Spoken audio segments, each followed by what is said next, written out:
Thanks for coming. What do you think of my hat? All right, I'm gonna sign the hat and I'm gonna throw it out.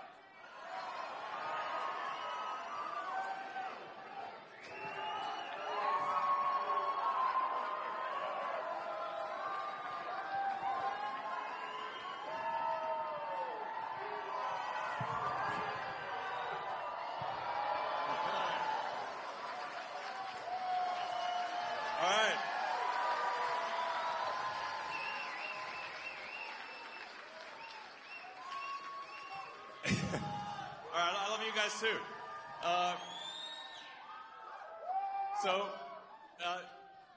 Thank you for coming out in support of this very important Supreme Court race in Wisconsin. It's actually something that I think it's one of those things that may seem like it's obviously important in the state of Wisconsin, but I think it could actually be important for the country as well, and maybe for the world.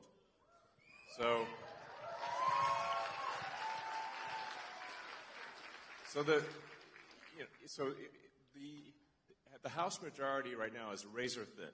It's really just a few seats, and if the Supreme Court is able to redraw the districts, they will gerrymander the districts and deprive Wisconsin of 2 House seats on the Republican side. Yeah, exactly. The result of that could be that the House switches to a Democratic House. Yes, indeed. And then they will try to stop all of the government reforms that we're doing, and we're getting done for you, the American people.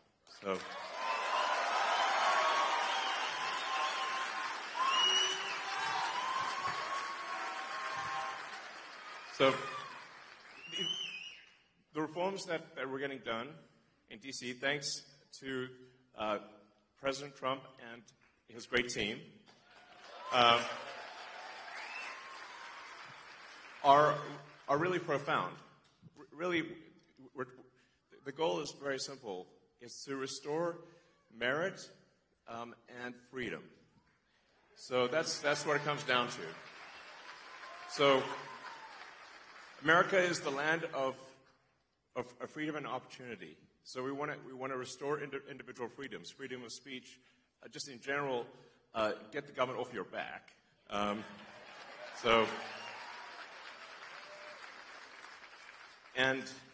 And then make sure that you succeed in the United States as a function of your hard work and your talent, and nothing else.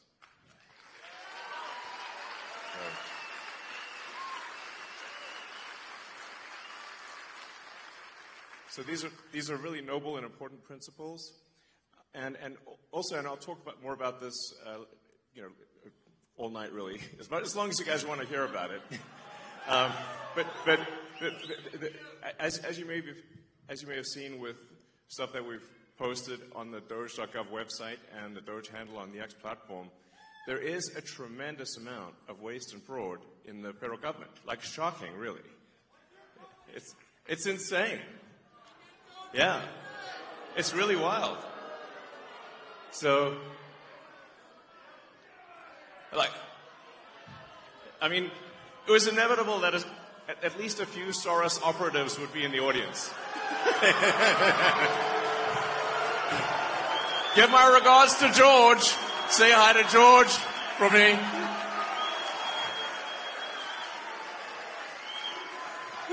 USA, USA, USA, USA. Yep. It was inevitable. I was waiting for that one. So, yeah, thank you. Thanks, guys. Isn't it shocking how much violence and hatred is coming from the left? Isn't it supposed to be the party that they claim to be the party of empathy, and yet they're burning Teslas and shooting up dealerships and calling for the death of the president and me? I'm like, guys, this is insane. Like, they're gone psycho. It's really, Like, I totally understand if somebody doesn't want to buy a product. Yeah, it's up to you. It's a free country, you know, but you don't have to burn it down. Okay? It's a bit much. That's somebody else's car. Leave it alone. Thanks, guys.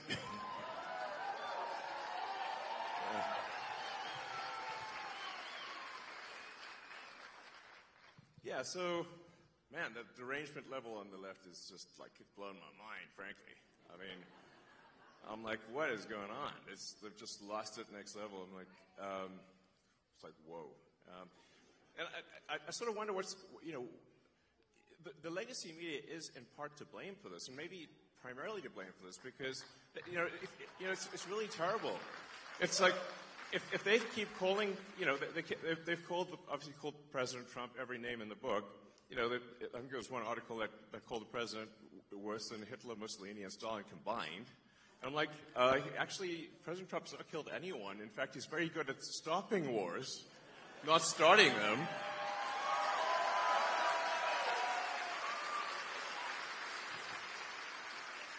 So, you know, we're really very different. Maybe we need to add some more history lessons back in schools. Because I don't know if people understand, you know, what the difference.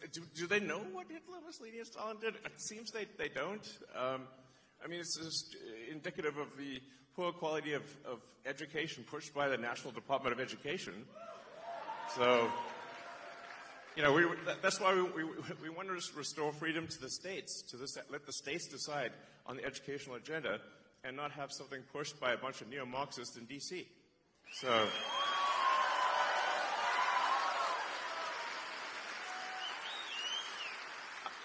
I mean, it is astounding how much anti-American propaganda is pushed on kids today in schools. It's mind-blowing. It's like, what the hell's going on, you know?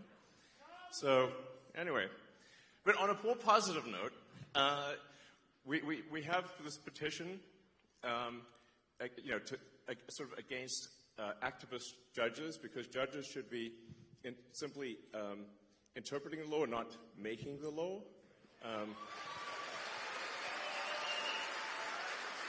So, in appreciation for the support of people in signing this petition against activist judges, we just want judges to be judges, you know, which is a reasonable thing to ask for. We're obviously seeing like some crazy stuff in D.C. where, you know, it seems like it's like any federal judge can stop any action by the president, of the United States. This is insane. Like, this has got to stop. It's got to stop at the federal level and at the state level. But let me first hand out 2 $1 million checks in appreciation.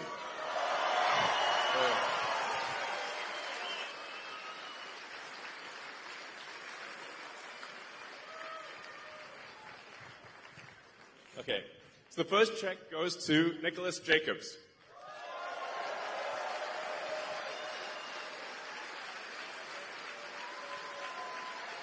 All right.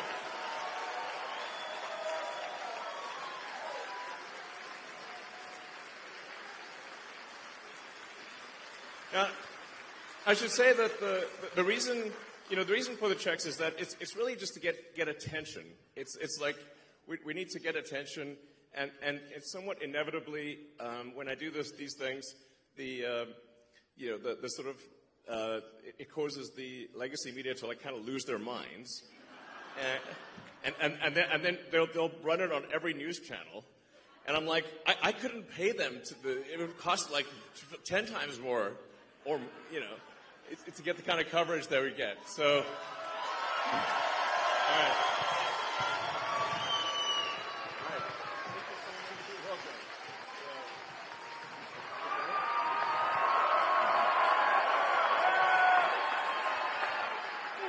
Thank you. All right. You can just, I guess, take it if you want. We'll get. I think we'll get you a real one too. So, and then the second one is to Ekaterina Diesler. Let's see. Hopefully here.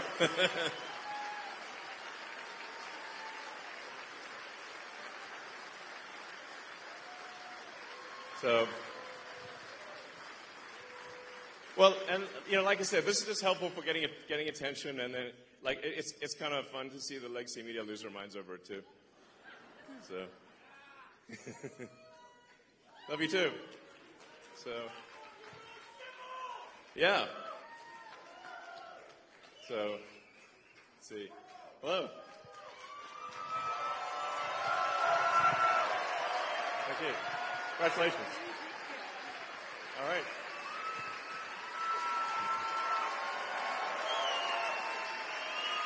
All right, congratulations.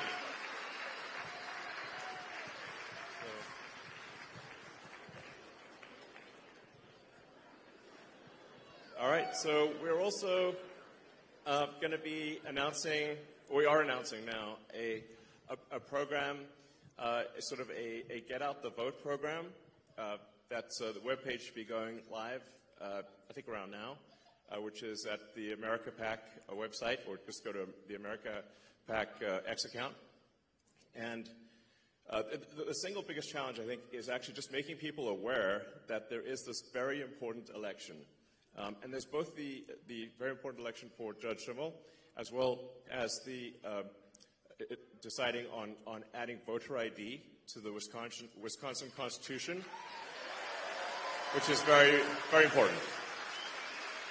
So it's quite shocking that I mean, you can sort of tell where voter fraud is happening, where they ban ID, Like, why would you ban ID? Like, in New York and California, it's, like, illegal to show ID at an election. Well, I can't imagine why that would be the case. So two really important things is really just ensure judicial integrity on Tuesday, and then the voter ID thing. And, it's April Fool's Day. And it's like, I think most people aren't aware, like I said, most people aren't aware that there is this important election. Most people don't even know that there's an election at all. Or if they do, they aren't sure exactly when and where it is, and they aren't sure yet or they don't realize just how important it is. They think it's just, some kind of judicial thing that's not that important. But it actually, what they're doing, what's happening on Tuesday is a vote for which party controls the U.S. House of Representatives. That is why it is so significant. And whichever party controls the House, it to a significant degree controls the country, which then steers the course of Western civilization. So it's like, I feel like this is one of those things that may not seem that it's going to affect the entire destiny of humanity, but I think it will. Yeah. So,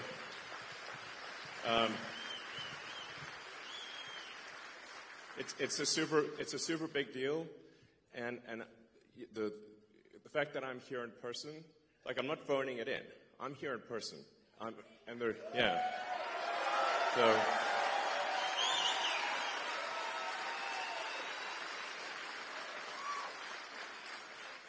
And there were quite a few death threats, I have to tell you. I was like, my security team said it, well, it's actually gone down from yesterday to today. It went down from 18,000 to 17,000. So I'm like, well, maybe it's getting better, But you can see, like, how crazy some of these people are. Look at the two sort of people that tried to assassinate President Trump. I mean, that was, and one, they both almost succeeded. So it's real. Like, it's not like some imaginary thing. So anyway, what we're announcing is kind of like a block captain program where somebody can sign up to knock on doors in their zip code and encourage people to make people aware that there is a vote, and then aware of how important the vote is. So you can sign up to be kind of a block captain for your zip code on the America PAC website right now. Yeah. And if you do, it's like basically $20 for just taking a photo with somebody. It's pretty straightforward. You just knock on doors in your neighborhood and give them either a digital or a paper, picture of Justice Brad Schimmel. It can be an approximation. It doesn't have to be exact. And they just have to say thumbs up and hold a picture of Judge Schimmel. And that's it. And you get $20. It's pretty easy. It's easy money. So, but the whole point of it is just to make people aware of the election and say that there is an election. It's on Tuesday, and it's super important. Please vote.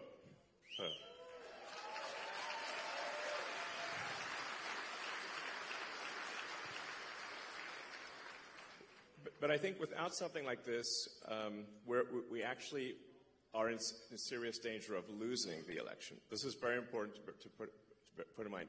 If you look at the betting market odds, so if you look at sort of the Poly market or Kalshi, like the betting markets, it varies between 85% and 90% probability of loss for Justice Schimmel. That's the current situation. So we got to pull a rabbit out of the hat next level. We're actually going to have a steady stream of rabbits out of the hat, like it's an arc of rabbits flying through the air and landing in a voting booth. Interesting picture. Grok could probably make that picture. That's basically what's needed. We need to generate an anomaly in the matrix, and because I think there's currently the Dems are 100,000 votes ahead. But if the people that voted for President Trump simply vote on Tuesday, we will win. That's actually all it takes. Just vote. Boom. Done. Victory. So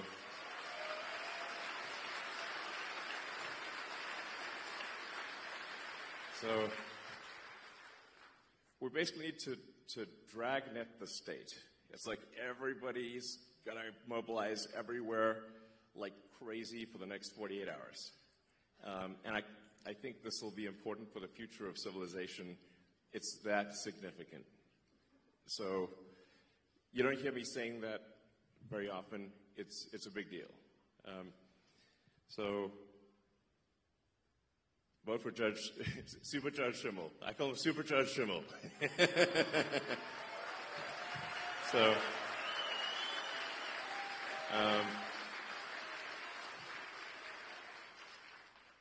let's see.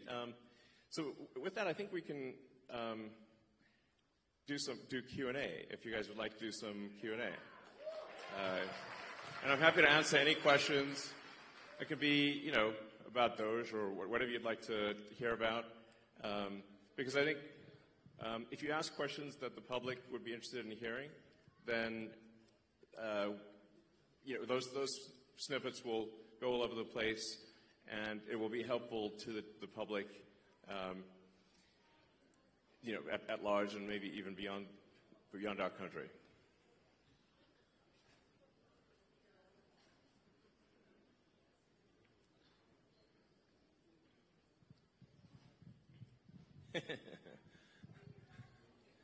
So let's see. Yeah, go ahead. We can just start over there.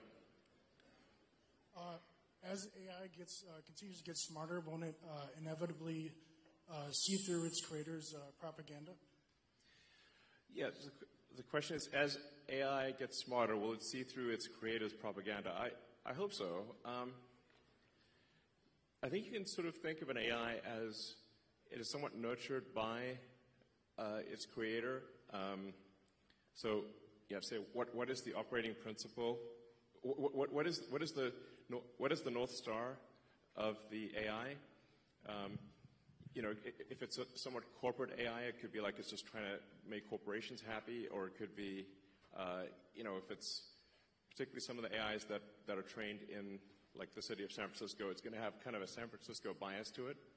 Because you can think of like smart people as well as, there are big differences in sort of beliefs among smart people.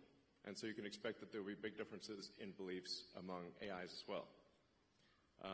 With Grok, our aspiration is a maximally truth-seeking AI, which is like you always want to try to get as close to the truth as possible, even if the truth is unpopular.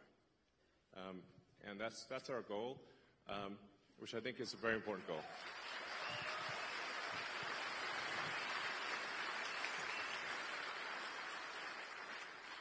Hey, nice shirt.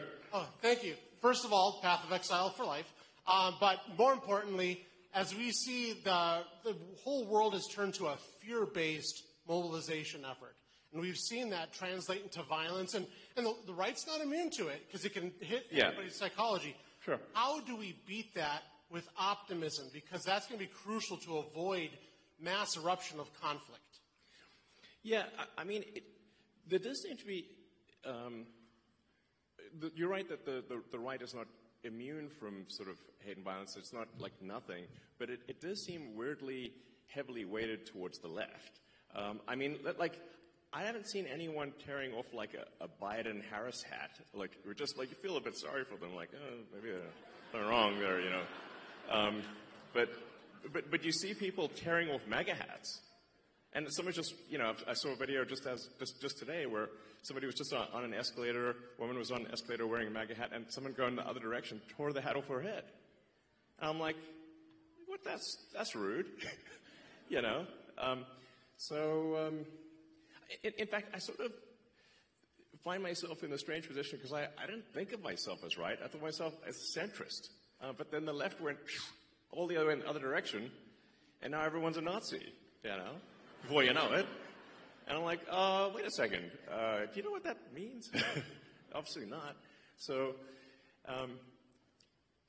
but yeah, I mean, I think, you know, I believe in peaceful discourse and that, you know, we make arguments, verbal arguments, and the people decide which way they want to go. But we don't engage in sort of shouting people down or violence or burning things or shooting things. That's how democracy is supposed to work. It's peaceful discourse. Yeah. My question is about USAID. Has the Doge team found any evidence that any of the radical left Democrats like Maxine Waters, Adam Schiff, Chuck Schumer have received money directly from USAID? And if so, will we be hearing about that evidence anytime soon? Yeah. So there is a massive amount of corruption, but it is circuitous. So what happens is there's money that, obviously it's your taxpayer money, that is then sent to various government organizations who then send it to NGOs, which an NGO is a non-governmental organization, but obviously if it's a government-funded non-governmental organization, it's just an organization. It's just a government. And effectively, there's a giant fraud loophole, which is that the government can send money to an NGO that is then no longer governed by the laws of the United States. So they'll send the money overseas to one NGO, then they'll go through a bunch of them, and then I'm highly confident that a bunch of that money then comes back to the United States and lands in the pockets of the people you just mentioned. But it is a circuitous route. It's not like it doesn't go directly, but let's just say that there's a lot of strangely wealthy members of Congress where I'm trying to connect the dots of how did they become rich while earning, how'd they get 20 million if they're earning 200,000 a year? It sounds, nobody can explain that. So something's, yeah, we're going to try to figure it out and certainly stop it from happening.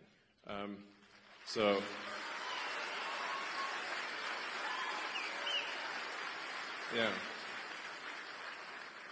I mean, just in general, the whole NGO scam is just crazy, yeah, it's blown my mind really. Yeah. Most of us here are aware of social media censorship, and I know you're keenly aware of it. Thank you for turning around X. Awesome. Welcome.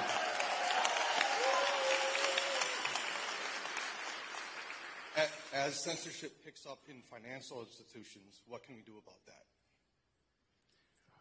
Are you referring to offering financial services by X?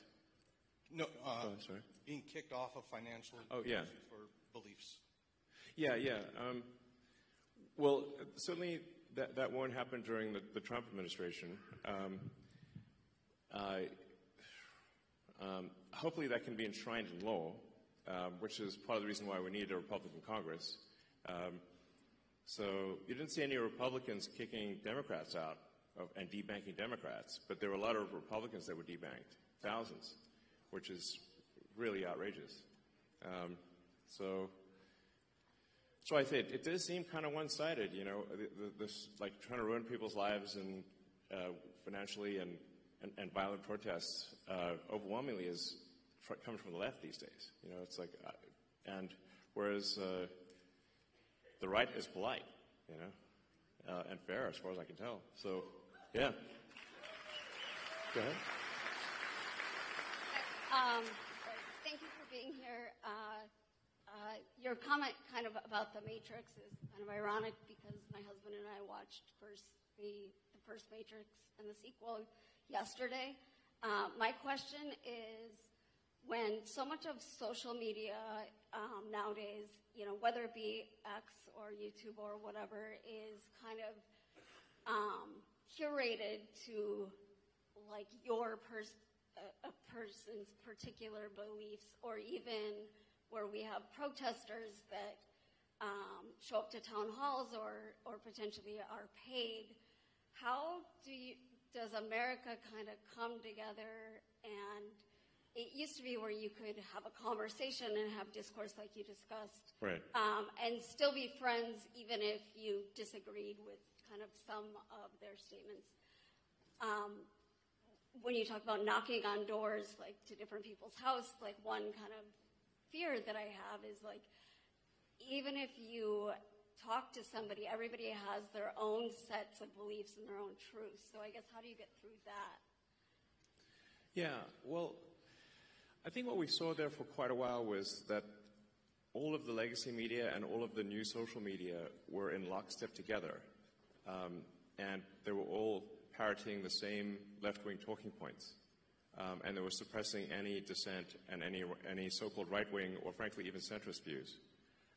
And with that's why I felt it was critical to acquire Twitter, now X, in order to enable that dialogue. So it's certainly a step in the right direction, and I think you're seeing now once X was willing to break ranks and not censor Republicans, then you saw others also start to move in that direction. You know, it looks like, for example, Facebook and Meta, you know, yeah, they have certainly, Mark Zuckerberg has stated that they will be doing sort of community notes based on the community notes of the X platform, and as opposed to having sort of far left censorship bureau, the sort of, you know, the woke Stasi essentially reviewing things. So that's a step in the right direction. You know, there's maybe some hope for the CNNs of the world. There's like with Scott being on there, he's great. You know, he's like. I'm sort of hopeful that things are moving in the direction where different points of view are espoused on or you know, heard on legacy media and social media. So I guess maybe I'm actually a little bit optimistic about the future. You know, on the X platform, you know, we don't prioritize, you know, one side or the other. We try to be as fair as possible, and I will reply to, you know, prominent Democrats even if they sort of say terrible things about me. So, you know, it's like, yeah, we should have this discourse, and so I kind of think, at least on the media front, things are going in a good direction, but on the but I am kind of perturbed by the sort of how aggressive these protests are, you know, where it's like, you know, there are people at these protests calling for the death of the president and death of me and, I don't know, probably death of others. You know, that's the kind of thing that's not cool, you know. At the risk of saying something outrageous, calling for murder is not cool. Yeah. So.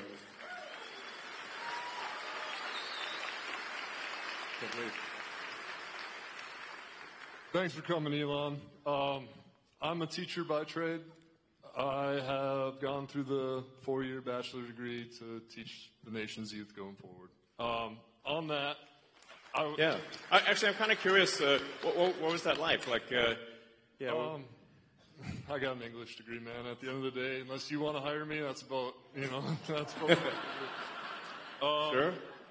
So during teacher college, they give us a heat map, and it says these are the cost per head on each student. The southeast is generally the worst, but they're also generally the lowest spent per capita on each student.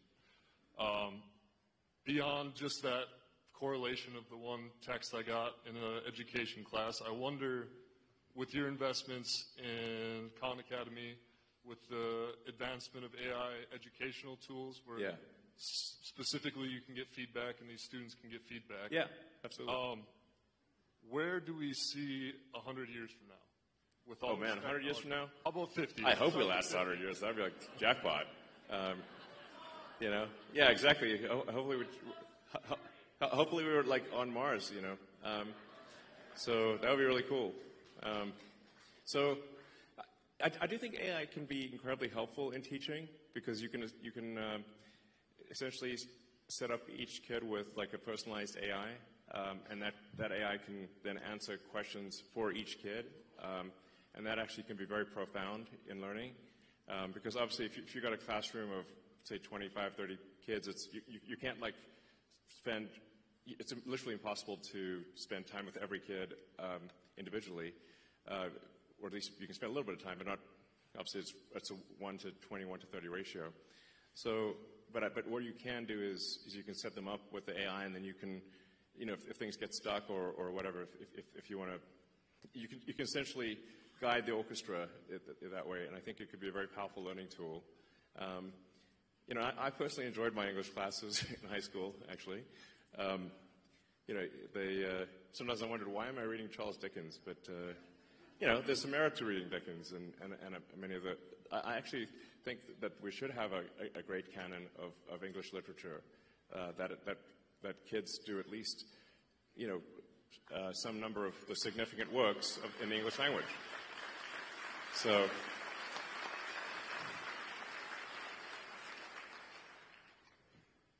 I mean, it seems like very obvious to me, but And another thing with regard to teaching is that I think teaching is a very important profession. If you look at the expenditures, there's a very big rise in the number of administrators, but not a very big rise in the number of teachers. And so that's really the big factor, which is we should have more actual teachers. And I believe in paying teachers well and having a lot of teachers, but we should say, why do we have so many administrators or non-teachers?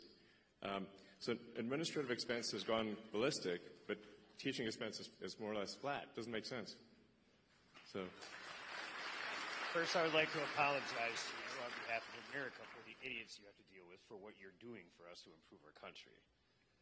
Second of all, my question is, what is your opinion on the Federal Reserve, and do you have any intentions of doing anything with them? And the Fed.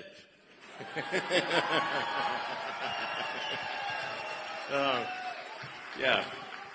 I don't know. I always wanted to say that, But I mean, I think there's like 20,000 people that work at the Fed. Seems pretty high. It's like there's a lot of people that work at the Fed, and it seems like, why do we have so many people at the Fed, and what do they do? And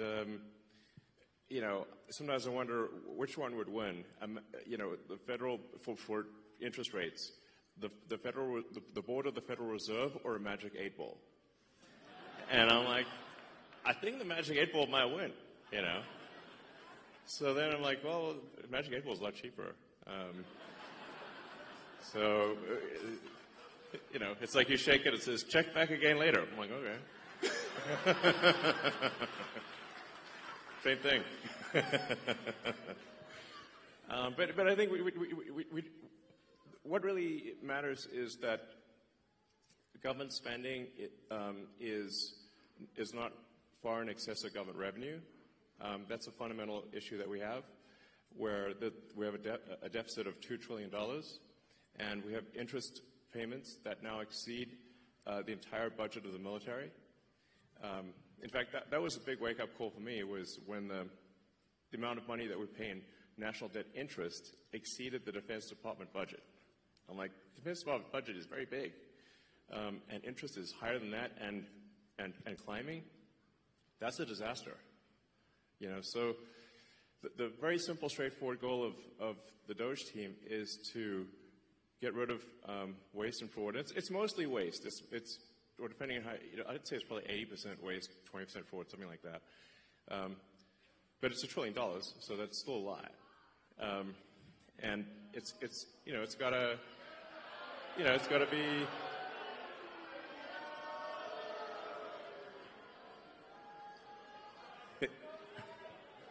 We got another Soros sleeper agent there.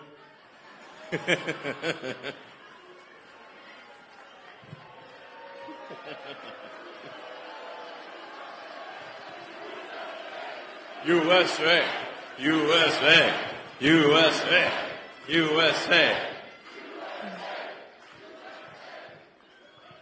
So, I mean, to be clear, the very simple thing we're doing, and we post everything publicly on the Doge website, which is just to look at every expense and say, is this actually a good use of your taxpayer dollars? That's it. It's not super complicated. And the thing that's pretty wild. This is why I say you know, I used to be a Democrat, and so and if you listen to the speeches of Clinton and Gore in the 90s, when they were going on about reducing waste and fraud, literally you wouldn't be able to tell the difference if, who said it, Doge or Clinton Gore. You can't even tell the difference. Sounds exactly the same. It's wild.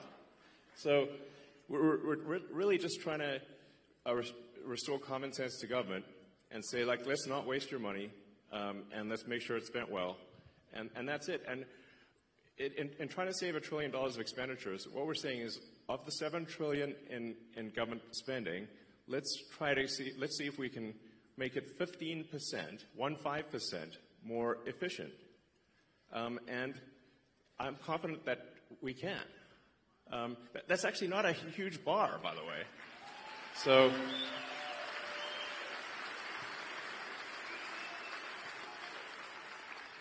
and when you see the crazy things that the government is spending money on, you can see a list of some of them. You know, so I don't know if we should be spending money on transgender comic books in Peru. That doesn't seem like an ideal thing to spend your money on. You know, why would we do that? If somebody in Peru wants to do that of their own accord, that's fine, but it shouldn't be your money that does it. So it just, and you know, we shouldn't be paying rent on empty buildings. You know, if I do think there is a role for government, but we just need to make sure we're just going through and saying and doing what I would call an excellent and necessary and reasonably trusted review of organizations and personnel. So is this person doing a good job? Great. Is the role necessary? If so, that's good. And are they reasonably trusted, meaning they're not a psycho? We're not talking about political affiliation, just that they're not crazy. So, you know,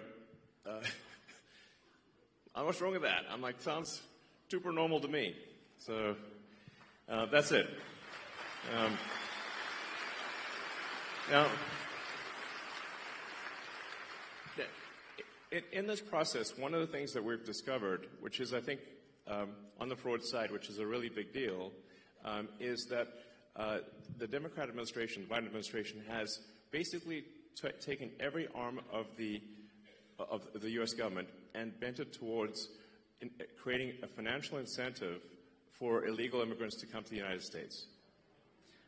Now, this is every part of the government. So, Social Security, Medicaid, unemployment insurance, disability, even the IRS. So you can fill out a fake tax return and say you need a tax attach. Maybe I shouldn't tell people this, but it'll actually work. I mean, mostly. There's some chance you'll get caught, but if you fill out a fake tax return, you can just get a tax refund, even though if you didn't pay taxes. So we're trying to stop all these things. Say like, okay, well, let's stop the waste and fraud, and we also need to turn off the massive financial incentive for illegals to come to the United States and stay in the United States. And this is really the thing that is causing the Democrats to lose their mind. You know, because they're actually spending, at this point, tens of billions to attract and retain illegals in the United States. It's really on that scale. It's a gigantic number.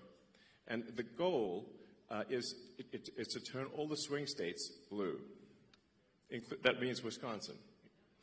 So that's the goal. So with the asylum program, if they can get a green card within a year, and then they can get citizenship as quickly as 4 years after getting a green card, because the first year of being asylum counts for the 5-year citizenship waiting period. So this is a very big deal. A number of friends of mine have actually joined the government in order to help with this process. And I'd like to welcome my friend Antonio Gracias to the stage.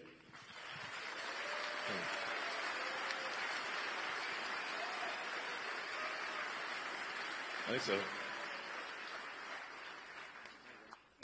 Does it work? I can give you mine. Does it work? It'll be okay. I mean, Buzz Aldrin's still alive, and he went past the belts.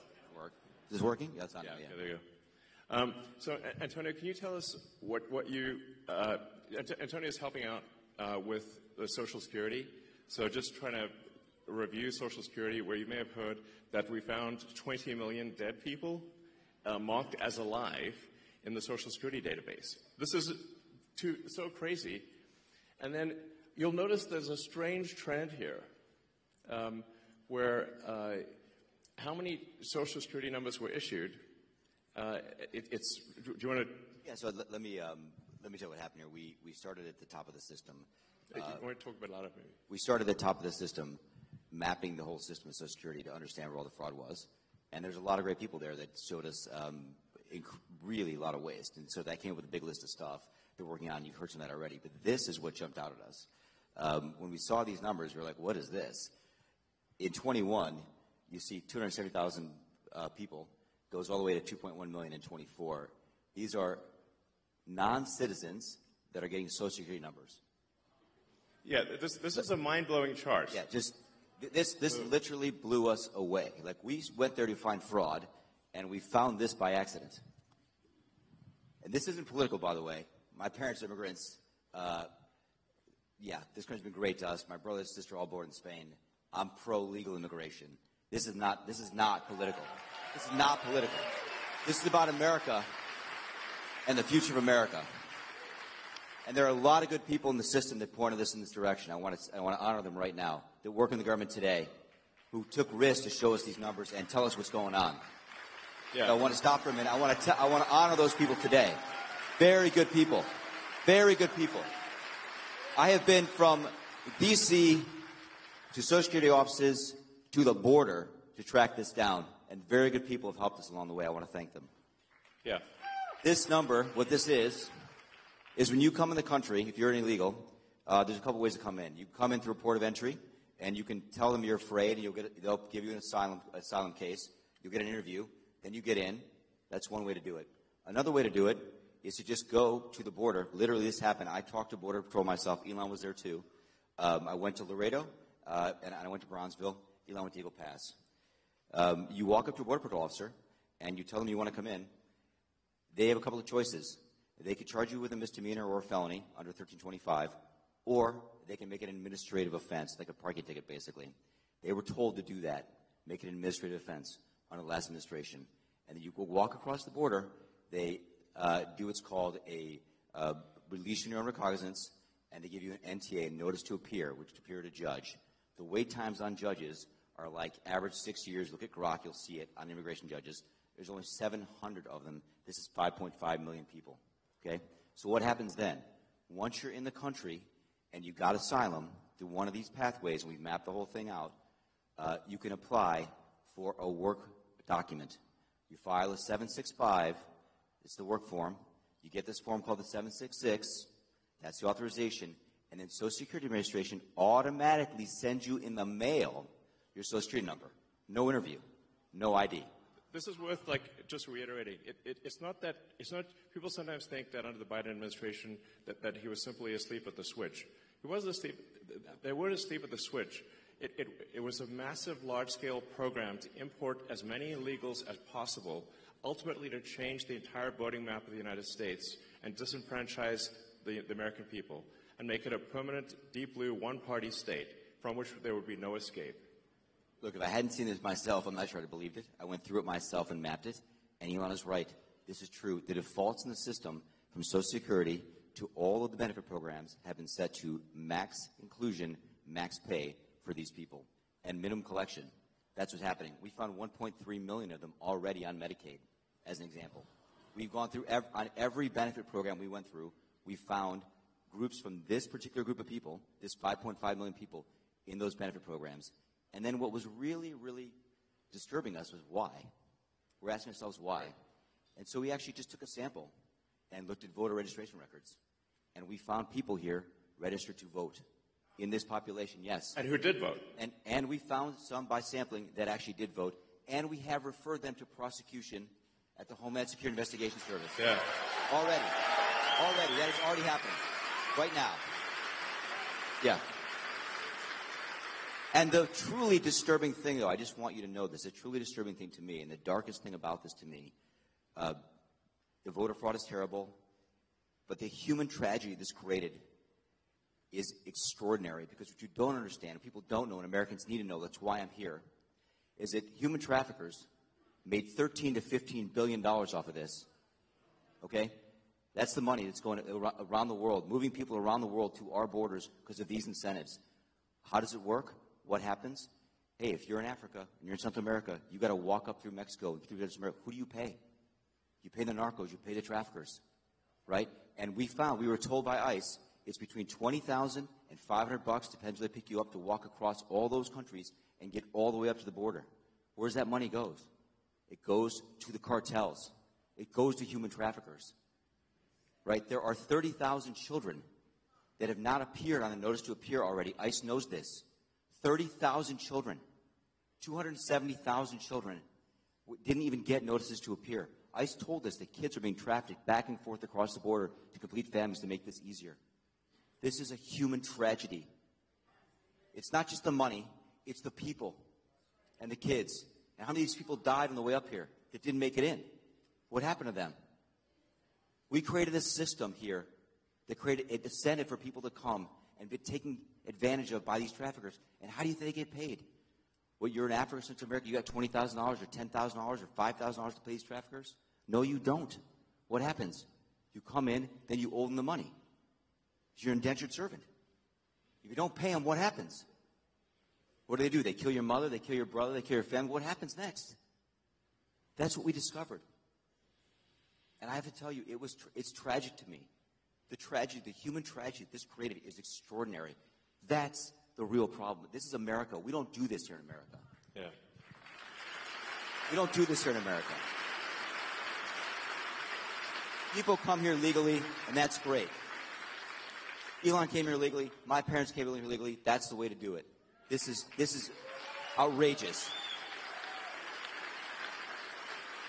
Yeah, it's pretty wild. I mean, you can see, because there's still actually a lot of people out there, especially in the sort of center third of the country, that somehow think this is made up by the right, or it's like some fiction. It's not, that it's somehow not true, but it is absolutely true. And you can see that if you look at things like the state of New York, which tried to make it legal for illegal immigrants to vote in the state of New York. That was only shot down by the New York Supreme Court a few weeks ago. And California has made it health care available to all illegals in the state. And they initially claimed that it would only cost $3 billion. It's now $9 billion and climbing.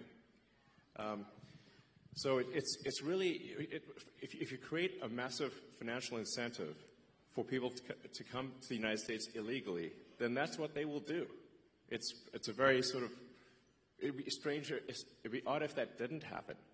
So the thing that actually has the Democrats losing their mind by far, the real reason for these attacks and sort of the burning of the cars and everything is that we're going to turn off the payments to illegals.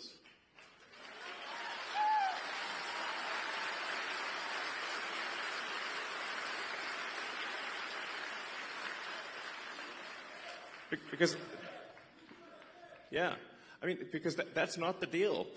You know, it's simply not right.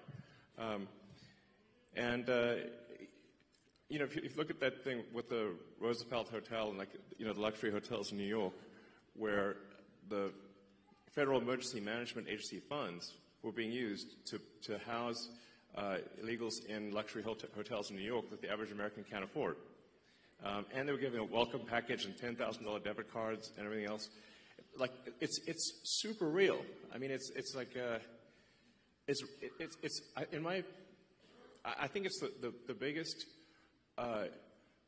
voter fraud thing in history by far.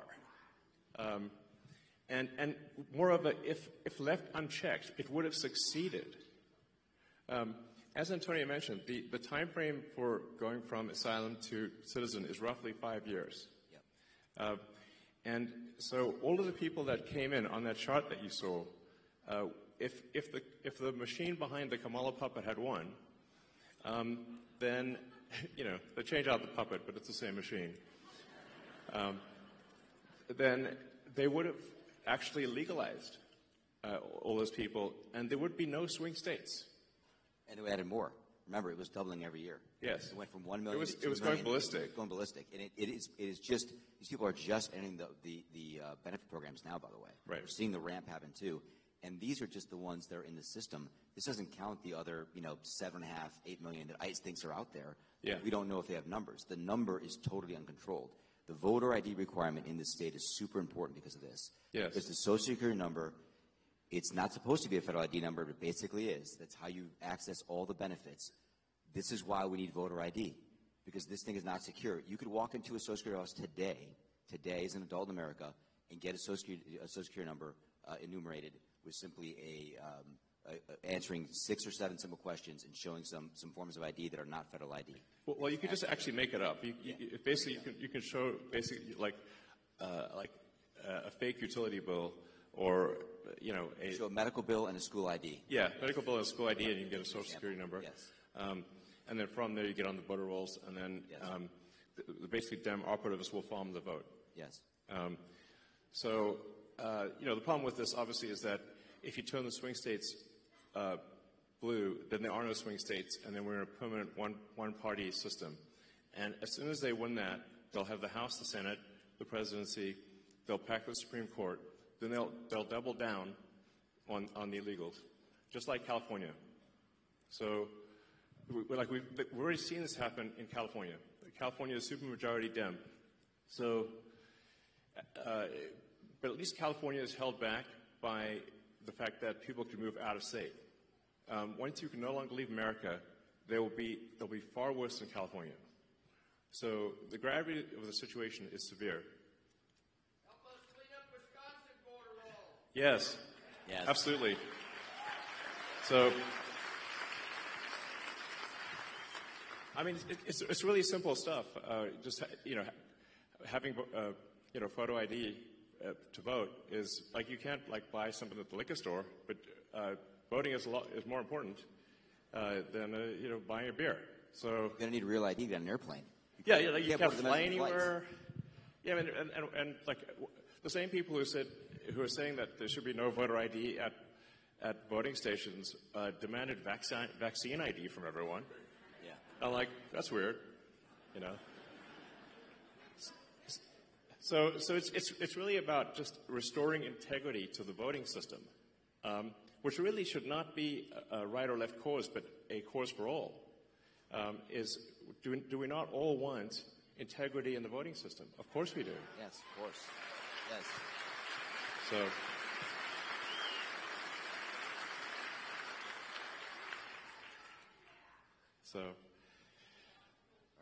Well, you're welcome to hang out and see. Maybe there's some questions people. Let's see. We'll go.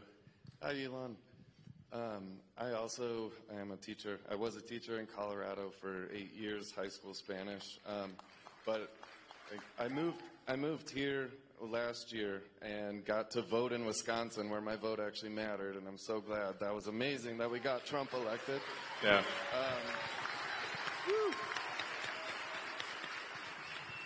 And I was listening to, I believe it was Patrick Bet-David. He called this perfectly, where he said, when Trump gets elected, he's going to go from enemy number one to Elon's going to be number one.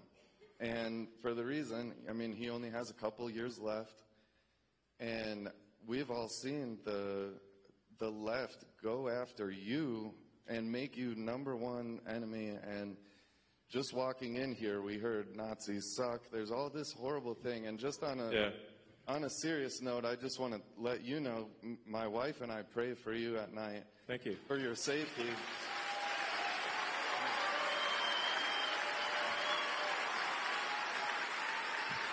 And guys,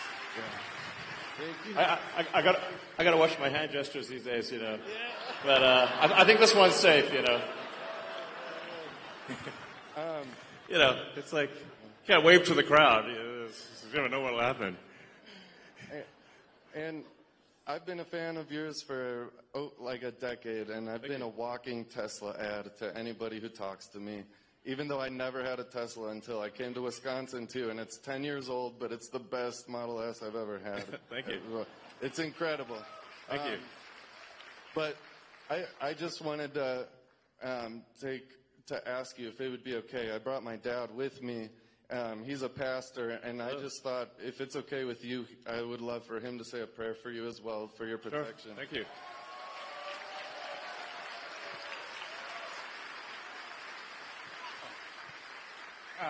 Elon, well, thank you so much for everything you've done for our country. We do love you very much. Thank you. And as a pastor, but just as a person, right? And even if I wasn't a Christian, and I know not everyone here is a Christian, but I think there's quite a few of you here and who are. Either way, we love all people. That's not the issue. The issue is fairness, what you're talking about. The issue being just, and the justice being a weapon instead of lawfare, instead of actually just, and all this corruption you're talking about.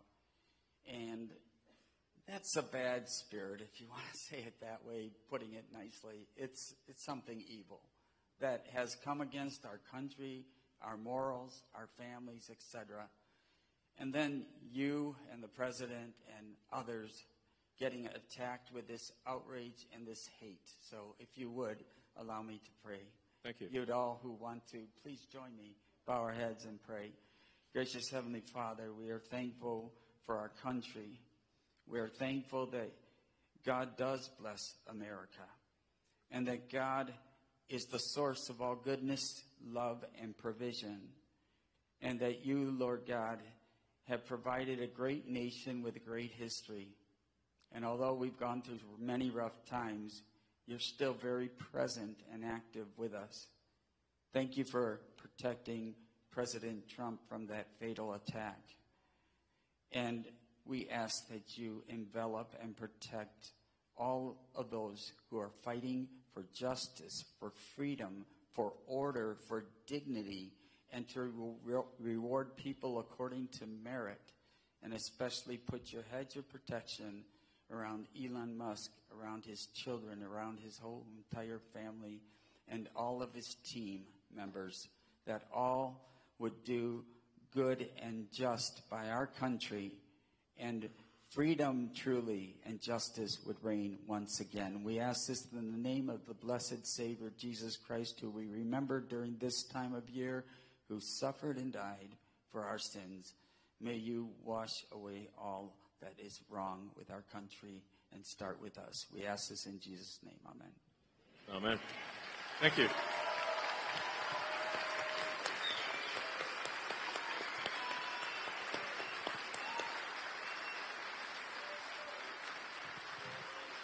Thank you very much. Thank you. Okay. To you. You can hang out if you want.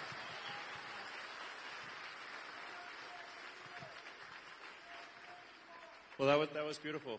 That was beautiful. It's, I think we're going to need divine protection, frankly. Hey, Elon, I'd like to start off by thanking you for all that you've done for our country and the world as a greater whole. And I mean that from the bottom of my heart as well. I have a question for you. As you go about your decision-making at Doge, how are you able to keep your moral North Star and not set precedents when it comes to overstepping democratic processes simply because the end justifies the means, and have outcomes similar to the last election with Democratic presidential candidate being appointed without due process that just further polarizes the country? Sure. Also, on a side note, one more thing. Do you see a place in the long term for decentralized technology in society and government?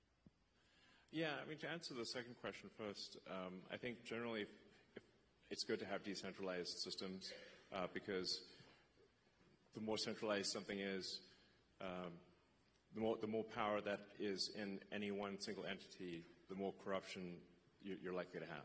So decentralization, I think, is good to minimize corruption. Then with respect to Doge, I mean, as I said,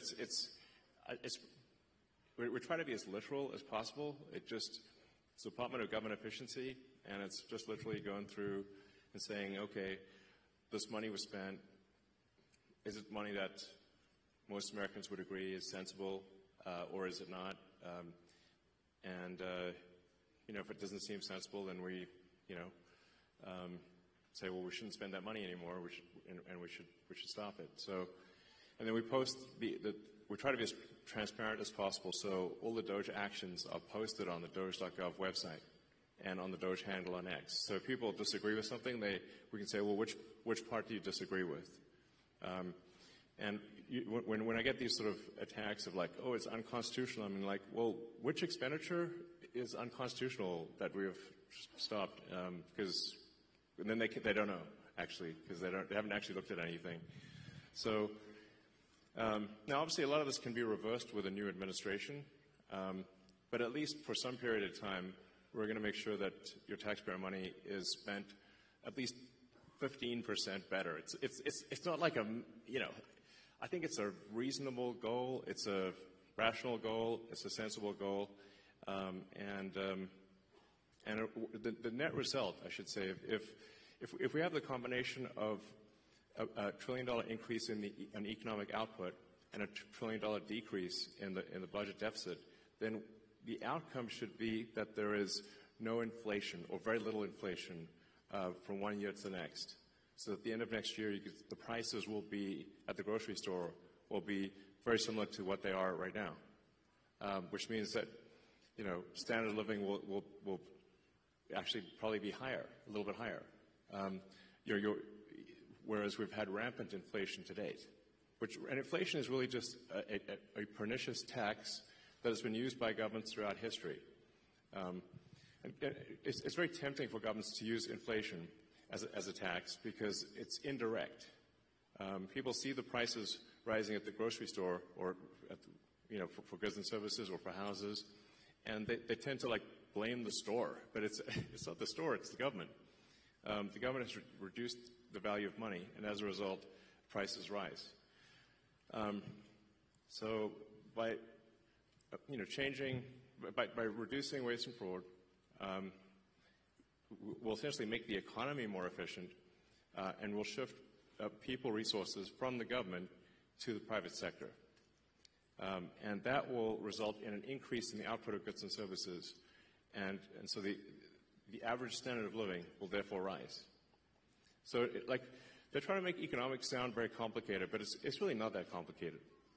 The standard of living increases when the when the output of goods, the average output of goods and services increases per person.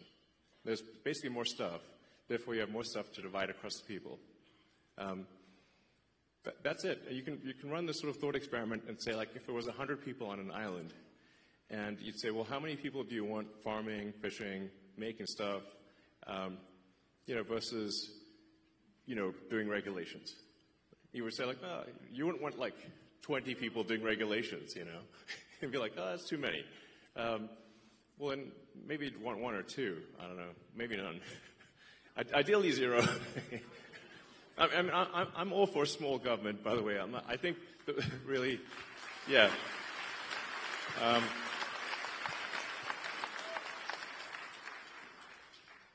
When the United States was formed, there were only, you had the Secretary of State, the Secretary of War, which I think is a more accurate name than defense, but it was Secretary of War for a long time. And you had the Secretary of the Treasury, and you had the Attorney General. That was it. And if it were entirely up to me, I'd be like, let's make it like that again. Yeah. Howdy, gentlemen. I've got a quick question regarding government and transparency. Do you think Dogecoin may ever be used, or the Dogecoin blockchain to be used for maximum transparency? Well, the names are similar, but they're doing two very different things. In fact, I was going to call it like the Government Efficiency Commission, but that's a super boring name. And then the internet said, no, it needs to be called the Department of Government Efficiency. I was like, well, the internet is right. So we changed the name from Government Efficiency Commission to Department of Government Efficiency. But there are no plans for the government to use Dogecoin or anything, as far as I know. So that they happen to be similar names, but really we're just literally trying to make the government 15% more efficient. It's kind of like most of the work that's being done it's kind of like homework. It's not like it's just work, Frankly, it's like washing the dishes. It's not like, it's a lot of it's not super fun work. It's just, going through and looking at every expense and saying, why does this department have like 10 times more software licenses than people? That doesn't make sense. Why is the government spending $10 million a year on Politico subscriptions? That doesn't make sense. There's just one thing after another like that. It's like things that are just kind of boring. It's like a ton of boring stuff. Like you do hear about like the sort of weird stuff that makes the headlines, but most of the costs that are being cut are just very basic, boring things. It's like homework at scale is what I'd call the Department of Government Efficiency. Can I add something? Yeah, I think this question about transparency. I'm really selling it here. Yeah, no. I would say the principles that Elon has set out for Doge they begin with truth. Truth. Find the truth.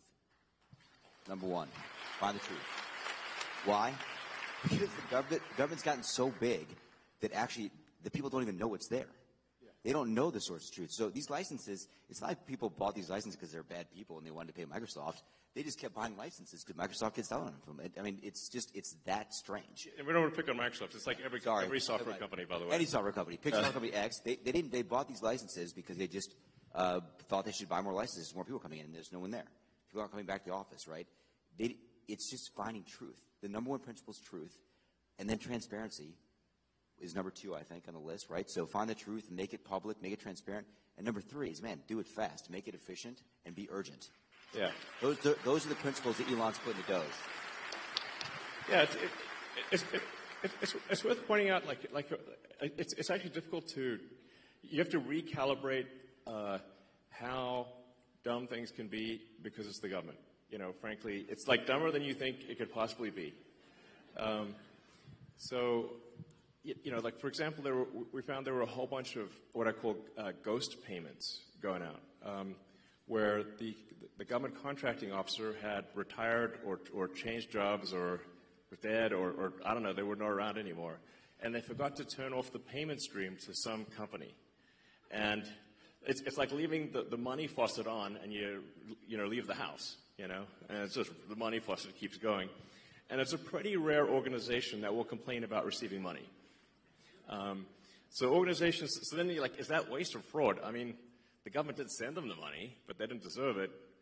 So then, well, okay, we should turn off the money spigot if the contract is over, type of thing.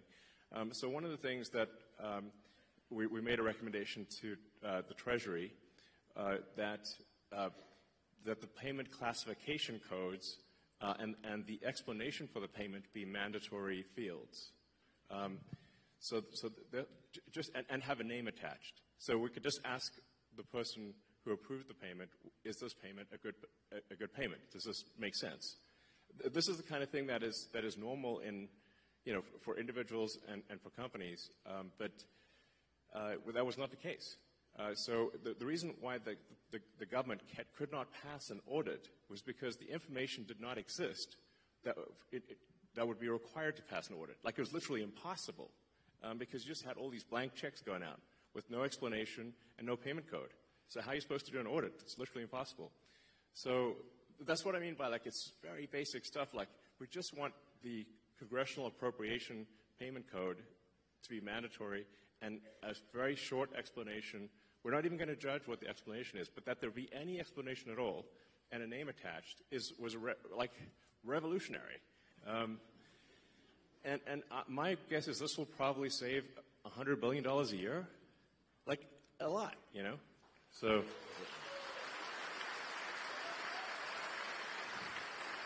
Maybe I could tell a little story from the Social Security Administration that people might like to hear too, which is at Social Security Administration, they had passed their audit actually. They've got, I don't know, about 100 material deficiencies, but they passed their audit. When we looked at the balance sheet, we found that $800 million had fallen off the balance sheet last year. $800 million. What do you mean fell off the balance sheet? It's exactly the question I asked, Elon. Thank you. Where did it fall to? Exactly. Where did it fall to? So I asked the auditors to come in. It's like a comedy sketch, a comedy routine here. Where did it go? Exactly. But wait, where did it go? Exactly. So here's what happened. I asked the auditors to come in. I won't give the name of the auditors. Come on in. And I asked the audit partner myself, where did it go? What does fell off the balance sheet mean? Is that a gap term or non-gap term? I've never heard that. What does it mean? Well, the payment plans, because under the last administration, you could pay if you got overpaid on Social Security, like if you were getting SSI or a disability, and they paid you too much money. You got a job, but didn't tell them. They paid you too much money. They dropped that payment plan to $10 a month max. So the payment plans went out past the system date. So if I remember correctly, it was 2047. Payment plans out past system date. When it went past the system date, literally, it fell off the system. Okay. It disappeared. And the officers were supposed to, the technicians were supposed to put notes in the system that this was going to be collected. The notes were so bad, the auditors concluded this could not be collected, and we literally lost $800 million. Gone. Okay. And I said to the auditor, how could that possibly be? And she said, well, it's not really material. It's a $1.5 trillion program. I said, well, it's material if it's your money. Is it in the computer? It's not in the computer. It fell off the computer. Is it in the computer? It like disappeared Zoolander, from the computer. That's in the computer. Disappeared. $800 million just disappeared. I mean, it's crazy. So there's it's one nutty thing after another like that. It's it's crazy. Anyway, we're just trying to basically fix the computers so that we know what the heck's going on. It's like, please. And like I said, being fully transparent with the American people, so you know exactly what's going on, and just making sure that anyway, money is not wasteful or fraudulent. One interesting statistic was that 40% of the calls into Social Security were fraudulent, like meaning that it was someone trying to get a Social Security payment that was going to a senior to go to instead to go to a fraud ring. So that was almost half of the phone calls were fraudulent. Probably the other half were people asking, what happened to my Social Security? This is true, actually. Hey, where did this is bananas. Yeah, I mean, we found this, actually, the people there at Social Security knew this was going on, and they had been complaining about it for a long time, and no one fixed it. And these were mostly criminal rings outside the country, in other places in the world that are jamming up the phone systems, calling in, using just these six simple security questions, because you can actually, this was how crazy it was, you could change your direct deposit information at Social Security by simply answering 6 questions on the phone, like your mother's maiden name, your date of birth, etc. Like stuff you can find on the internet. Easily found on the dark web. That's why it was so easy. It was a huge, huge exploitation, super open door. I mean, the bank vault was open, and the criminals ran right in and took the money, and they took it away from our seniors. Mm-hmm. Right? So what happened is, if, like my dad's 84, he'd go get it, thought his check was supposed to be in the bank account, wasn't there, then he's got to go through a whole process to get it, the money back from the government, which takes a long time. It's the government, right? So we put in a very simple 2FA system. All this nonsense you see in the media about, we turned off the phone lines, that are not true. All they did actually, we recommended to Social Security that they put in a very simple 2FA system, and they will... Two-factor authentication. Two-factor authentication. They same kind of thing you do at the banks. Like, pretty simple. If you have a bank account, you do this. And you know what? They did it. They said, yeah, you're right, we should do that. They went and did it. Good for them. They did it. No one had the will to do it. They did it. And they're going to keep increasing security. We've given them a lot more recommendations, and they're on the road to increase security, stop all this nonsense, so our seniors and our people that are disabled don't get stolen from. Yeah, this is really worth emphasizing, because like the radical left are saying that like somehow we're stealing Social Security. Like, first of all, I don't need the money. Okay, in fact, it's costing me a lot to be in this job. You had like Tim Walz dancing on stage showing a chart of Tesla stock, which is a really awful thing for him to do, because what they're trying to do is put massive pressure on me and Tesla, I guess, to I don't know, stop doing this. It's my Tesla stock and the stock of everyone who holds Tesla went roughly in half. I mean, it's a big deal. So not only am I not getting I'm not getting paid, definitely not stealing money, and would never get away with it. But the value of my Tesla stock is in half. So this is a very expensive job, is what I'm saying. But I think it's you're welcome.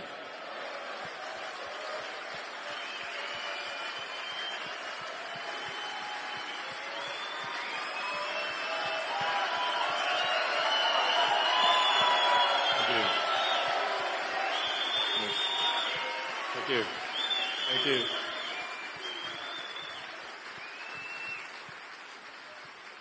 Thank you very much, guys. But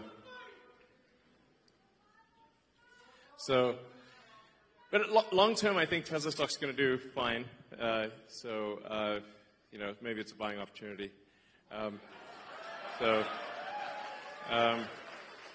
But the actual thing we're doing is making sure that people do get their Social Security and that it doesn't get stolen. 100%. Yeah. Sorry, go ahead. Hi, Elon. I got a question for you about Dodge. Great shirt.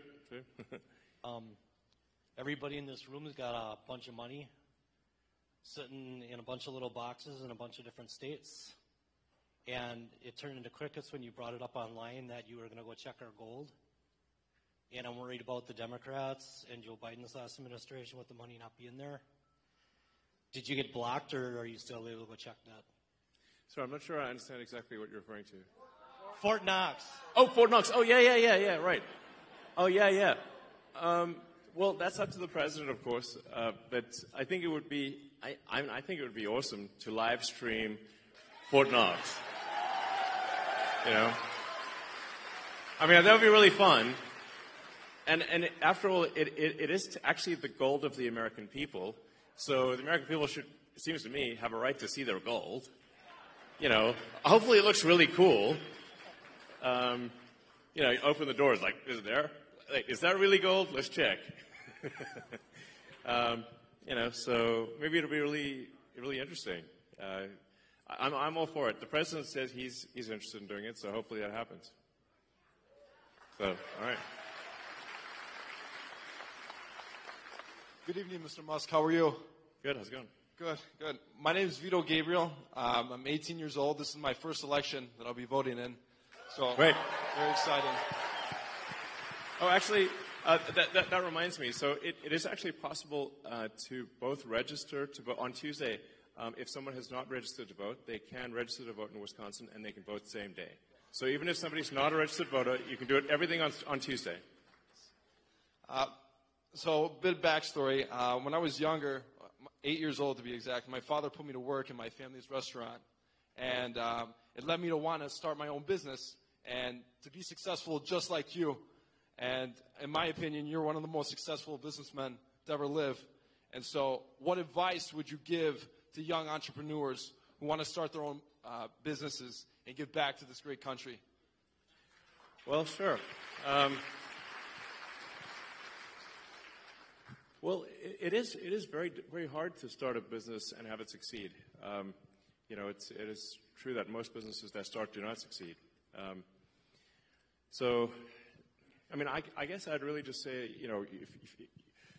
if there's a product or service that you think is really needed, then you go out and you make that product, or you produce that service, offer that service, and try to be as useful as possible, really.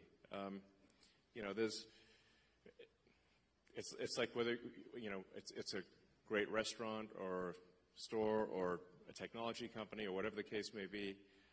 It's really just like, are you doing things that are useful to your fellow human beings?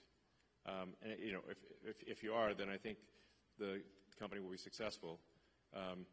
So that's really what it comes down to, is just being useful. Like, people ask me, like, what's the top advice? I'm like, try to be useful. It's actually very difficult to be useful.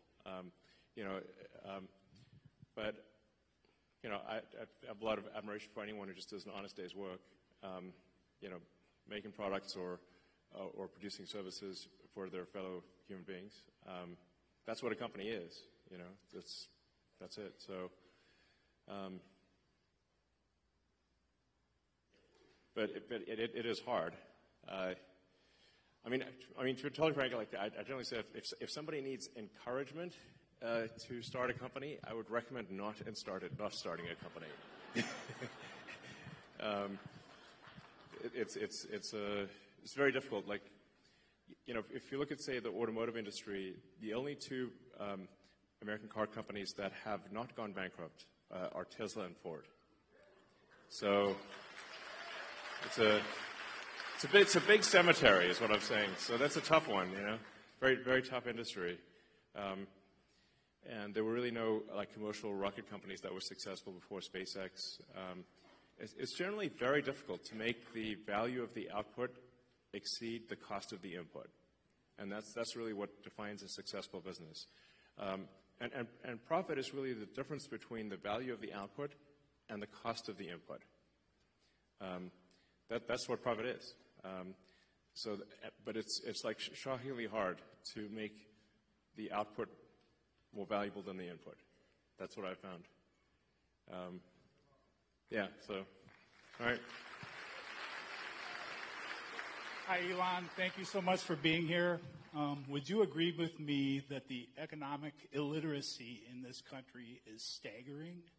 That people don't understand how close we are I would for say the that is ship true. of America to going over the fiscal cliff. Yeah. Right. Yes. Most people, actually, I think a lot of people don't know what a national debt is.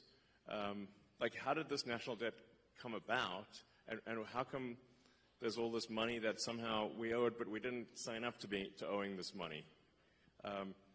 But there's, it's over $30 trillion of national debt, and that doesn't count future obligations. That's just, then it doesn't count state and local debt. So it's a lot of money that the government has signed everyone in America up for, So there's, if we don't do something about it, then eventually there won't be any money for anything. We'll just be paying interest. A company, or so I should say, a country is much like a person, it's just bigger. A country is a collection of people. But just like a person can go bankrupt, a country collectively can also go de facto bankrupt, essentially by diluting the currency to where it's worthless.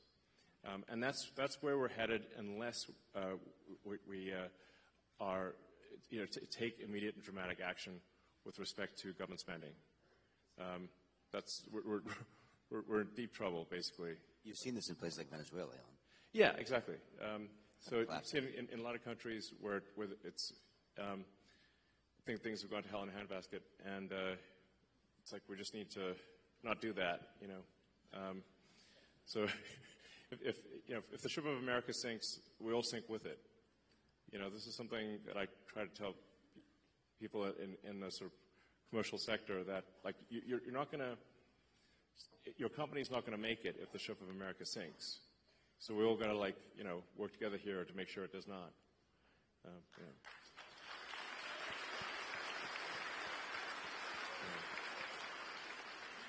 Antonio, feel free to ad-lib as you wish. I know. Right. This is the only place left to go. That's great. Right, exactly. I don't think we can run off to some other country and be okay. It's America, I will die in America. I'm not going anywhere. I will too. I mean, I might go to Mars, but that will be part of America. Yeah.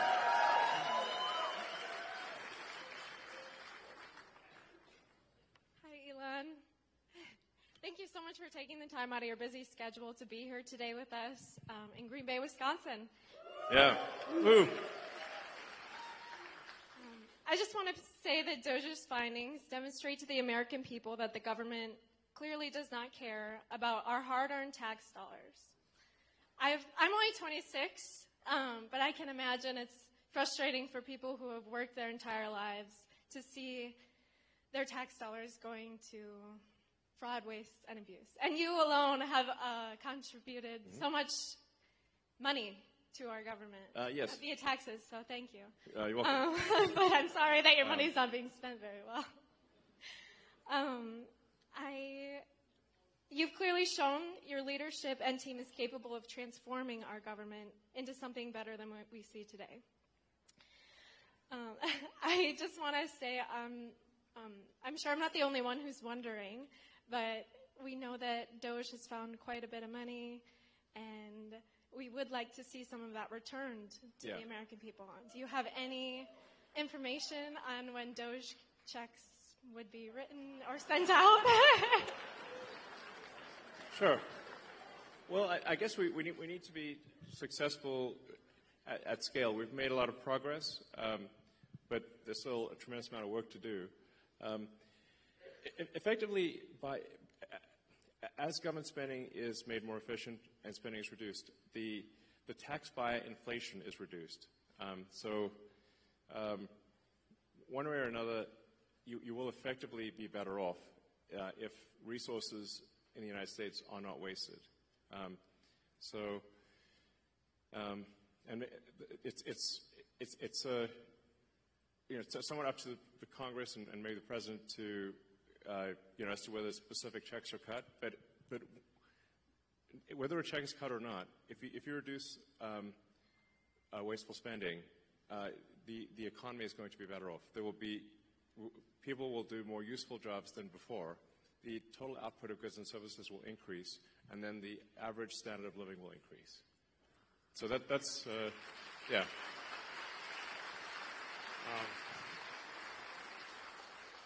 I think the most important lesson in economics is simply common sense, that the more people in a country that are engaged in producing useful products and services, the better off that country will be.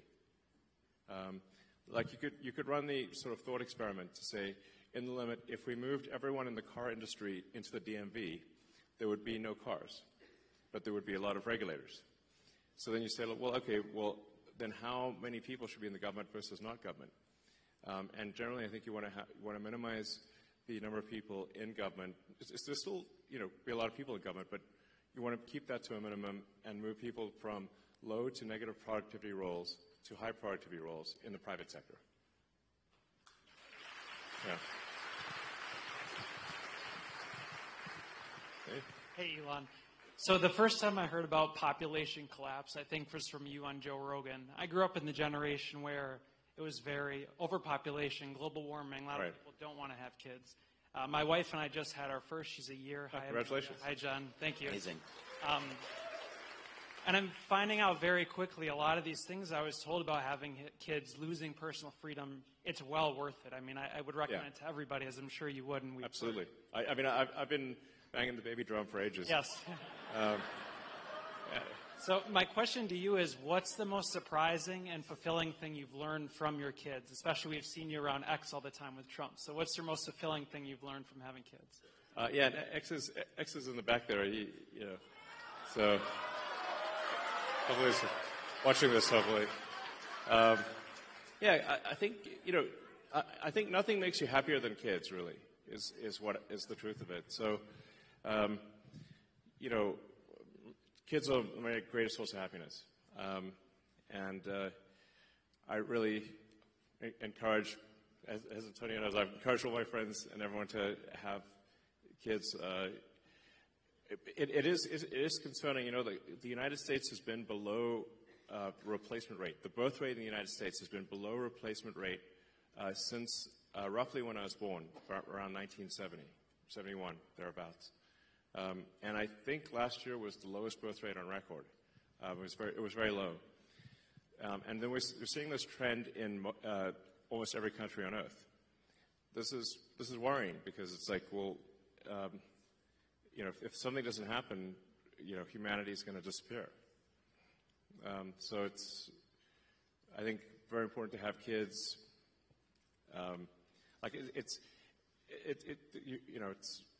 Kids will make you very happy, but there's also we got to keep humanity going here. No humans, no humanity. It's like, Elon practices what he preaches too, by the way. He's having lots of kids. Sorry? You practice what you preach, and yeah, for sure. And he tells all his friends to do it too. I can tell you that for sure. For sure. Yeah. So, all right. Hi, thanks for coming. My name's Adam. I'm a postal worker. I'm wondering if you could give some insight into some of the reforms or changes that Doge might be looking at for the Postal Service. Well, actually, perhaps I can ask you what should Doge be doing with respect to the Postal Service? I'll write you a letter. Okay. I suspect you've seen that things are not entirely perfect in the Postal Service. Yes. So, I mean, obviously, it's delivering mail and packages is very important. There's a reason for why the Postal Service was created. But I haven't really had a chance to look at the Postal Service yet. But okay. I have a little detail on the analysis if you want. Do you do? A little bit. Okay, sure. Yeah, I mean, I wouldn't say that. I want to be very general here, but there is this thing about you could tell us there's this thing about large volume users of Postal Service versus small volume users, right? So some company, please. I've heard of that. Yeah. Yeah, I mean, you probably see it, right? You see, there are some companies in the world that use Postal Service a lot and pay the same rate as everybody in this room that uses it a little bit. Does that seem fair to you? You see it on the front line. I can't really say. Well, he can't say because he works there. You work there. Okay. Doesn't seem fair to me. I don't work there. So, I mean, there's a bunch of questions about this people are asking that I think are interesting in the analysis. And when you look at the source of truth and the data and you make that transparent, I think it's going to be obvious what the right answers are. Yeah, it seems like some companies are not being charged the right amount for package delivery. And there's probably more administrative overhead than there should be, would be some safe guesses, I suspect. Those are good guesses. Yeah. Good guesses. All right. Elon, how are you? Yo, good. Hey. How's it going? It's Adam, your #1 reply guy on X. Hey. With Scott Presser. It's good to finally meet in person. Cool. So I'm glad you like a lot of my stuff. Yeah. Constantly replying to my stuff, liking my stuff, and I love to create material because I'm a former Democrat myself just like you. Yeah. And I want to help bring over moderate voters from the Democrat Party who are disenfranchised. Yeah. And I'd love to be able to create more content to help you out, to help us win more elections, to win the midterms for 2028 and on Sounds and good. on. Would I be able to get a follow from your main because you followed me from your alt cyber gamer? Oh, I did. Okay. Yeah. At this point, yeah, sure. I'll do that. Sure. I mean, it's right now. I used to only follow maybe a few hundred accounts, and it was possible to read most of what they posted. But now I think I follow like 1,100 accounts, which makes it impossible. So like it's just like I can only see a few things that people post at random, essentially. Yeah, but I'm trying to digest as much information as my human brain can manage. But yeah, thank you for your engagement, and just in general, like trying to report on what's really happening is great. Thank you. Thank you. Mr. Musk, thank you so much for being here and bringing attention to what's going on with our Supreme Court here. It's very important, and I think it would have gotten no attention, not even half of what it's getting now, if you hadn't stepped in, for good or bad, negative press and good press. We thank you for that. Exactly. Totally. I mean, obviously, for any kind of special election, is going to get a small fraction of the attention of say a presidential election, and then normally an election for a judge would not be that big of a deal. It just so happens that in this case it could decide the control of the U.S. House of Representatives, which is a huge deal. Yeah. My personal experience with Judge Crawford, I am a family that she moved a pedophile right next to our What? home. Really? Yeah, it is a true story in the ads that you're hearing from Mr. Schimmel. I am one of the homeowners that had to live next to him for many years, unaware. So the letter that I wrote to her, I'm sure, played into what we're experiencing now in family court. We're veterans 20 years. It just was not good for him. It was not good for me. And we're trying to work through our family court situation. But what we're realizing is the two strategies that they use are indoctrination or intimidation. And if you step up and say, we're a practicing Catholic family, the result is her band of merry rogue judges and the court affiliates and the commissioners will flood the family court, have flooded the family court system. Yeah. So I guess my question would be, regardless of what happens with this very important vote, let's not forget what's happening in the family court system in Dane County, Wisconsin, that's being flooded with these rogue judges and affiliates and commissioners who then, if you don't subscribe to what they're saying, they will just wipe out your ability to raise your family or proceed with your family in a way that you feel your culture dictates, your religion dictates, your financial background dictates. It has gone completely bananas, and I'm wondering what you can do to keep the light shine on our court system in Dane County. It does have lasting effect on families, and it will breed out our ability to raise our families in the spirit in which we feel is most healthy for our young, our children, and the sanctity of our family. Absolutely.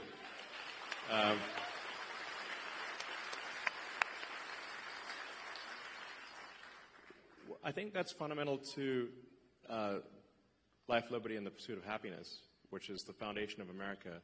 That you should have control over your family, not the state. The state should not have control of your family. It's insane that people would think that.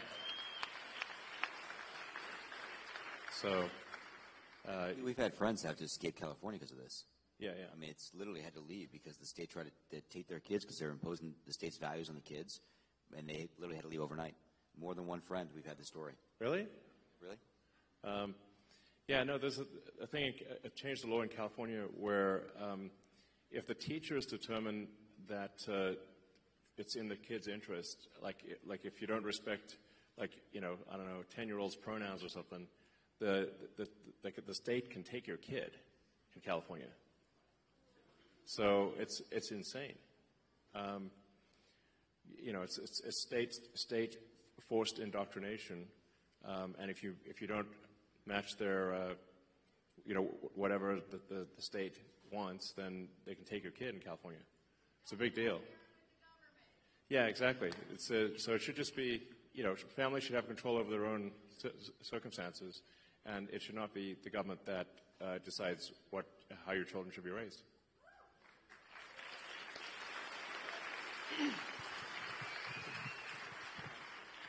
Hey, Elon. My name is Josh. There's a lot of questions, I see. There is. We were going to answer everything at this point. So, I'm sorry. Please go ahead. Sorry, go ahead. Thank you for taking the questions. Yeah. A lot of people, I agree. So I was wondering, I noticed that there was a second Mechzilla being built at the Starbase.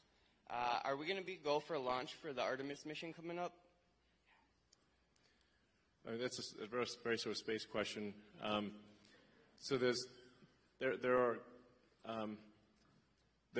2 towers in South Texas, and then we're planning to build 2 towers at the Cape in Florida, and then probably some more elsewhere in the future. But there'll be twin towers at the Cape and twin towers in South Texas at Starbase. So, all right. Hey, Elon. Good to meet you. Thank you for everything you're doing for the country and the world. Thank you. I have 2 questions. They asked me to keep it short. Sure. When do you envision solving blindness and bringing that to the masses where it'll be for everyone? And the other is, is robotaxi on schedule? Yeah. Well, there's certainly a wide range of questions tonight. Yes. So for Neuralink, we've actually had Neuralink has had in monkeys a working device we call Blindsight, where it's been working well and monkeys are healthy for a few years now, and we're hoping later this year to do our first device implant for a human enabling someone who is completely blind to see. It's going to be low res at first, like Atari graphics, so I want to set expectations appropriately. So it'll start off with like very low res, but then over time, I think eventually the implant would enable vision that is like superhuman. So that'd be pretty cool. And then things are currently on track to do unsupervised full self-driving in Austin in June.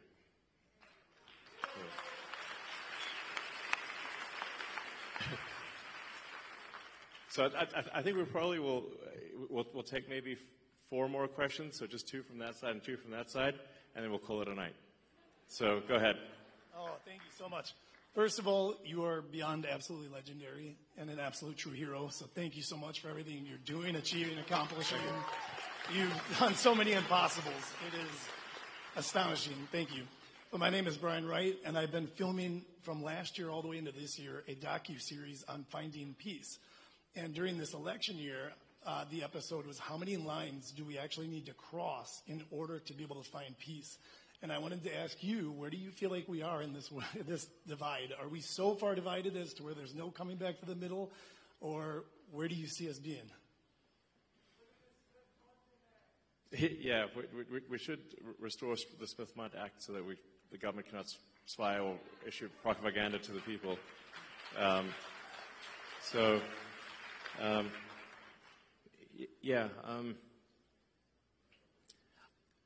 don't know. I mean, I kind of thought that we're headed in a good direction for a while there, and then the last month or so, there've been these like crazy violent things happening against Tesla and protesting me and whatnot, and I'm like, this is just nuts, and a lot of people sort of parading signs around saying that that President Trump and Elon Musk should die type of thing, and I'm like, this is really nuts, But I think the real issue is who's organizing and funding that, like the same people that organized and funded the infiltrators, who are the hecklers earlier tonight.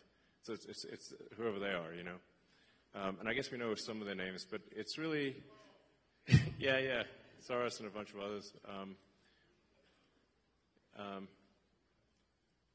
I'm not sure really what.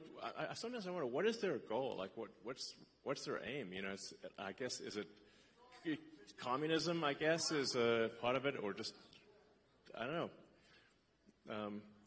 Sometimes I wonder, like, have they thought through what their? If let's say they got their goal, then what? You know. So I don't know. I'm hopeful that things calm down. That there's that people engage in like dialogue, but not violence, and that if for those who do push violence and destruction of property and intimidation, obviously that they need to face legal consequences for that.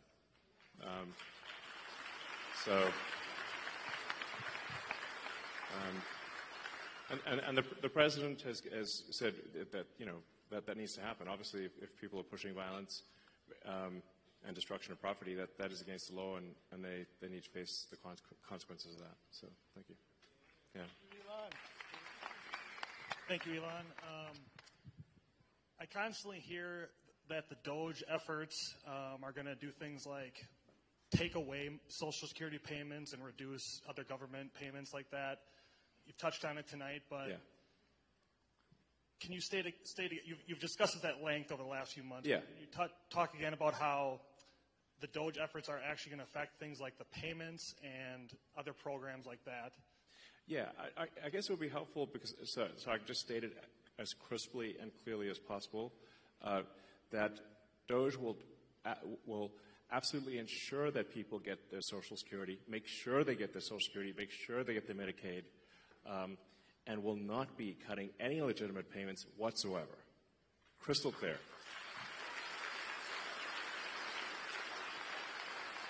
I will just add to this. I've been there, working there, and I spent about the first 3 or 4 weeks of my time in the Woodlands actually working in Social Security Administration. 100% what Elon's saying is true. Nothing has happened on the ground that would impact the level of payments going to people that legitimately are owed those payments, period. A lot is going to happen to people that are stealing from the system. Yeah. Yeah. They're not getting the payments. And you know who's screaming? They are. Because they're committing fraud. And we should take that away from them. Because they're stealing from all of us in this room and our parents. And they're going to scream loud. And it's going to get louder. But thank you for asking that question, because it is something that, as obvious as it sounds, it's a great question, because we just need to be very crisp and clear. Doge will make sure you get your Social Security. Doge will make sure you get your Medicaid. There will be no cuts to legitimate payments whatsoever.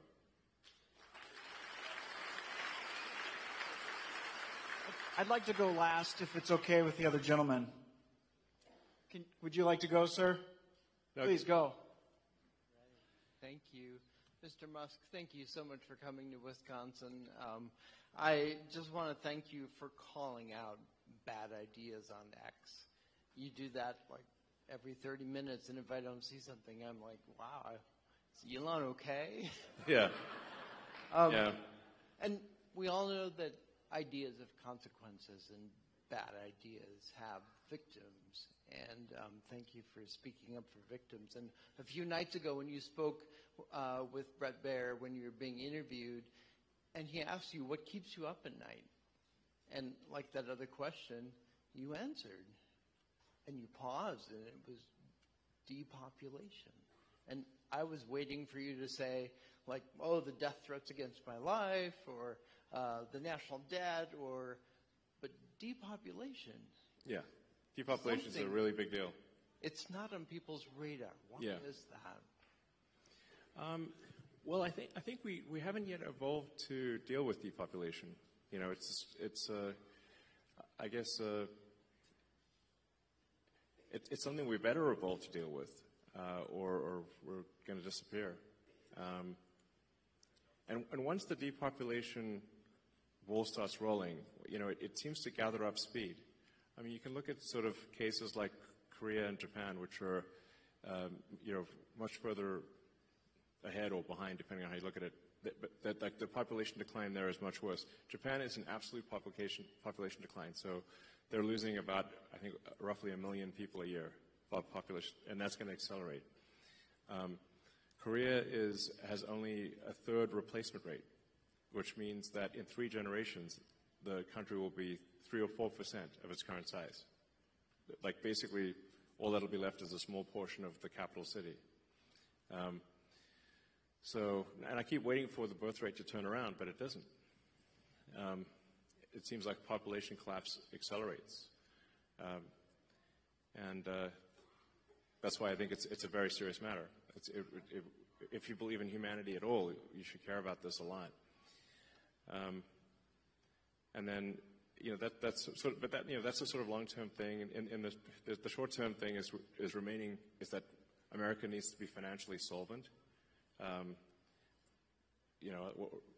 That's what Doge is about, trying to just make sure America is financially solvent. And then there's also the risks of AI. So we want to make sure that AI is maximally truth-seeking, and ideally has sort of values that most Americans would agree with. That it's a pro-human AI, that it wants to foster the future of humanity. Those are the things that I think about. So, thanks. Elon, my name is Matt Haas, like Bonanza, Big Haas. I own and operate a small business here in the Fox Valley. And tomorrow I actually get the honor and the privilege to host Brad Schimmel at our shop, Springhetti Landscaping. Great. If anyone's in the valley, sounds good. Come down 4:30 tomorrow. We're having a shindig to have Brad stop by. He's going to come and give a little speech. Get some. That's what this was about. Was Brad's election. Yes. And so I just wanted to say, in your opinion, what is Brad going to do for small business owners like myself? Well, I think he's going to help get the government off your back. So that's a big deal. For anyone that starts a business, it's like you used to just be able to open a store and not get like a zillion permits and licenses and everything. That's how America, you wanted to make a product, you just made the product. And you didn't have to satisfy a massive body of regulations and get permission from all sorts of agencies. So hopefully, Justice Schimmel is, supports that and helps get the government off your back. All right. So let me finish by saying, obviously, yeah, those at the state level will be cool. But just remember, like, the importance of the election on Tuesday is gigantic. It could decide the future of the House of Representatives. It could decide then the future of America and the future of the world. So it's absolutely critical that you need to just drag friends and family to vote on Tuesday for Justice Schimmel and for voter ID. So, thank you. Thank you, guys.